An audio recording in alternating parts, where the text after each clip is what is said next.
I was actually approached by one of my students who had recently adopted rabbits. And she said, "Can I please bring them to school?" I said, "Sure." She didn't even know that the rabbit was pregnant. My students worked on getting a big enclosure set up for them.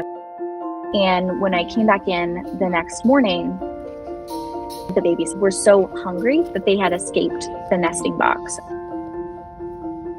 I immediately pulled the babies and I said, they've got no other chance of survival otherwise, because mom either isn't making enough milk or she's just rejecting them for some reason. I obviously reached out to our vet for kind of some best practices.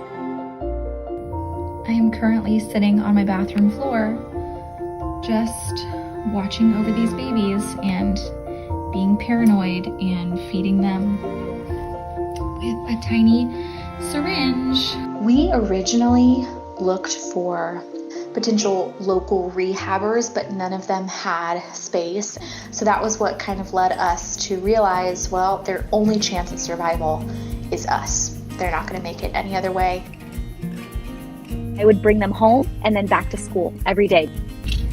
Update on the baby bunnies. They have made it to day 6. They are definitely still not where we want them to be size-wise.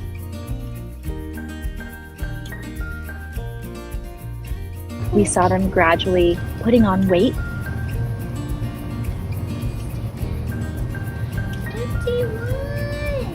And then eventually they started growing just awkward tufts of hair, and they look like little monsters.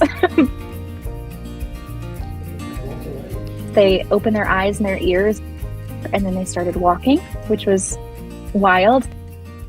I was just like jumping for joy. I was so excited. They just grew into cute little fluff balls.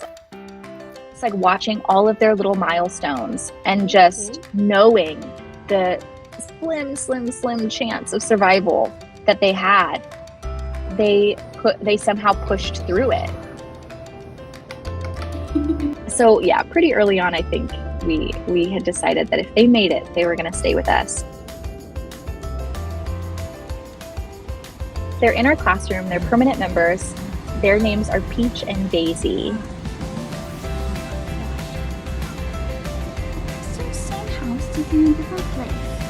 So the kids maintain and take care of their enclosure and give them their food and give them enrichment. To really involve them in that process, I think it's just opened up a world of possibilities for the kids. Can't tell these kids to care for these animals. I can't tell them to love them the way that I do, because I get very easily attached. But I can involve them in all steps of their life. Involving them in all steps of that process, I think, is what aids in compassion.